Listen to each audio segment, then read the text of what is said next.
केंद्रीय गृह मंत्री अमित शाह छत्तीसगढ़ के 2 दिवसीय दौरे पर हैं। पहले दिन नवा रायपुर में एनएफएसएल और सीएफएसएल परिसर का भूमि पूजन और अस्थायी परिसर का शुभारंभ किया और उन्होंने आज कहा है कि आज का दिन छत्तीसगढ़ के क्रिमिनल जस्टिस सिस्टम के लिए बड़ा महत्वपूर्ण दिन है। इसके साथ ही छत्तीसगढ़ में एंटी नक्सल ऑपरेशन की तारीफ करते हुए उन्होंने एक बार फिर से दोहराया कि मार्च 2026 तक नक्सलवाद खत्म हो जाएगा।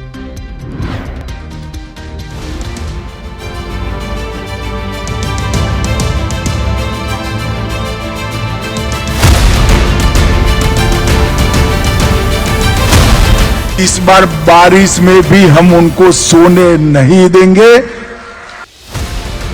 छत्तीसगढ़ के 2 दिवसीय दौरे पर रायपुर पहुंचे केंद्रीय गृह मंत्री अमित शाह ने नक्सलियों को अल्टीमेटम दे दिया है। उन्होंने निर्णायक लड़ाई का ऐलान करते हुए कहा है कि इस बार बारिश में भी एंटी नक्सल ऑपरेशन जारी रहेगा। अमित शाह ने यह भी कहा कि अब चर्चा की कोई जरूरत नहीं है, हथियार डाल दे नक्सली, सरकार पर भरोसा करें, सरेंडर करने का इससे अच्छा मौका नहीं मिलेगा क्योंकि छत्तीसगढ़ सरकार बहुत अच्छी पॉलिसी लेकर आई है।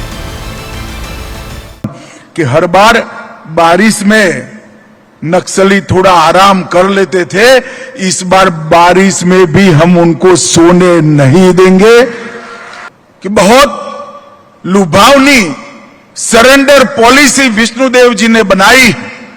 आइए हथियार डाल दीजिए और नए छत्तीसगढ़ की विकास की यात्रा में जुड़ जाइए। इससे अच्छा सरेंडर करने का मौका कभी नहीं मिलेगा। अमित शाह ने नया रायपुर में राष्ट्रीय फॉरेंसिक विज्ञान विश्वविद्यालय यानी एनएफएसयू और केंद्रीय फॉरेंसिक विज्ञान प्रयोगशाला यानी सीएफएसएल परिसर का भूमि पूजन किया। इसके साथ ही दोनों संस्थाओं के अस्थायी परिसर और आई हब का भी शुभारंभ किया। अमित शाह ने कहा कि ये तीनों संस्थाएं आने वाले दिनों में पूरे सेंट्रल इंडिया में क्रिमिनल जस्टिस सिस्टम को आधार देने का काम करेंगी। आने वाले दिनों में न केवल छत्तीसगढ़, पूरे मध्य भारत के लिए क्रिमिनल जस्टिस सिस्टम को आधार देने का काम करेंगे। इस मौके पर सीएम साय ने कहा कि अमित शाह ने छत्तीसगढ़ को बड़ी सौगात दी है।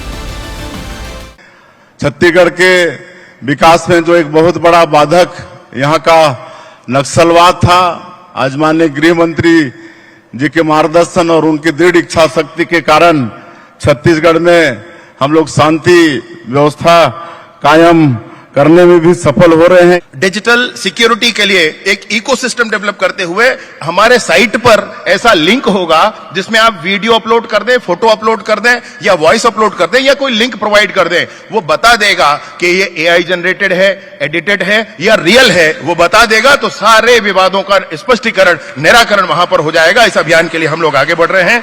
आज का यह समय, आज का दिन हमारे छत्तीसगढ़ में क्रिमिनल जस्टिस सिस्टम के लिए मील का पत्थर साबित होगा। अमित शाह ने नक्सलवाद को लेकर छत्तीसगढ़, मध्य प्रदेश, आंध्र प्रदेश, तेलंगाना, महाराष्ट्र, झारखंड, ओडिशा के डीजीपी, एडीजीपी और वरिष्ठ अधिकारियों के साथ समीक्षा बैठक की है। इसमें नक्सल उन्मूलन अभियान और कोऑर्डिनेशन को लेकर बातचीत हुई है। अब सोमवार को वो नारायणपुर के सबसे दुर्गम और संवेदनशील इलाके में जाएंगे, जवानों से मुलाकात करेंगे। अमित शाह का ये दौरा केवल एक औपचारिक यात्रा भर नहीं है, बल्कि बस्तर का भविष्य तय करने वाला कदम माना जा रहा है। राजेश मिश्रा, IBC24, रायपुर। इस महत्वपूर्ण बैठक के बाद केंद्रीय गृह मंत्री अमित शाह ने नक्सल हिंसा पीड़ितों से मुलाकात की है। नक्सल प्रभावित जिला बीजापुर के बच्चे अमित शाह से मिलने पहुंचे। इसके साथ ही सुकमा में शहीद हुए एएसपी आकाश राव गिरेपुंजे के परिजन भी अमित शाह से मिलने पहुंचे। शहीद एएसपी की पत्नी, 2 बच्चे, आकाश राव के माता पिता समेत ससुराल के लोगों ने उनसे मुलाकात की। अमित शाह ने परिजनों को कहा कि पूरी सरकार उनके साथ है। 15 मिनट से भी ज्यादा चली इस मुलाकात में अमित शाह ने परिवार को हर संभव मदद का आश्वासन दिया है। तो बीजापुर के बच्चों से मुलाकात की है। इधर आकाश राव जो नक्सली हमले में शहीद हुए थे, उनके परिजनों से मुलाकात की और कहा है कि पूरी सरकार उनके साथ है, हर संभव मदद मिलेगी और शहादत का बदला जरूर लेगी सरकार और सुरक्षा जवान।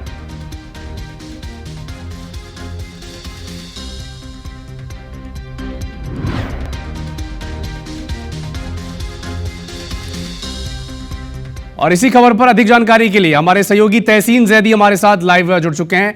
तहसीन, ये मुलाकातें बड़ी महत्वपूर्ण हैं आज जो हुई है, एक मैसेज देने के लिए कि सरकार सबके साथ खड़ी है, नक्सलवाद के खिलाफ खड़ी है और शहादत का बदला लेने के लिए तैयार खड़ी है। और क्या अपडेट बताएं? बिल्कुल जिस तरीके से अगर बात करें तो यूएचएम अमित शाह जी जो हैं वो 2 दिवसीय प्रवास पे हैं और उसमें आज जो उनका पहला दिन था काफ़ी व्यस्त रहा।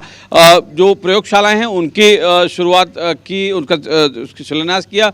उसके बाद जो है एक अहम बैठक जो पड़ोसी जो 7 राज्य हैं उनके जो आला अधिकारी हैं, जिसमें कह सकते हैं कि डीजी, एडीजी, नक्सल से जुड़े जो लोग हैं, जो नक्सल प्रभावित राज्य हैं, उनके अधिकारी वो उसमें शामिल थे और ये करीब 2 घंटे ये बैठक चली है।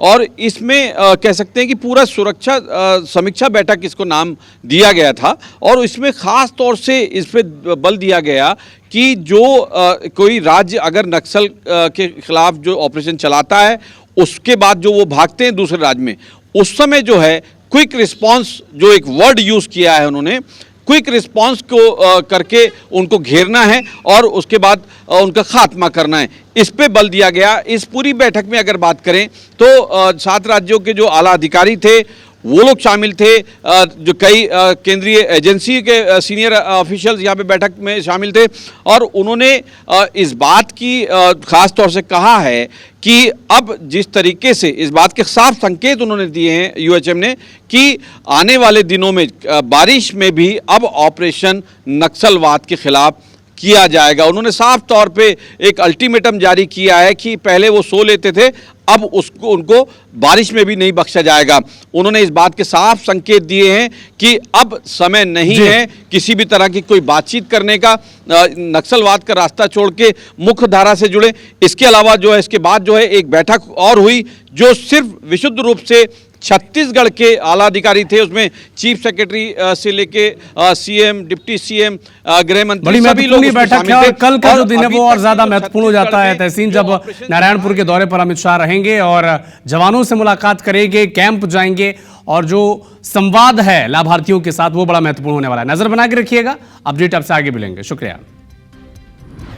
अमित शाह के साथ ये मुलाकात बीजापुर के बच्चों ने की है, स्टूडेंट्स ने की है और इसके अलावा आकाश राव जो शहीद हो गए थे नक्सल ऑपरेशन के दौरान, एएसपी, उनके परिजनों से भी अमित शाह ने मुलाकात की है।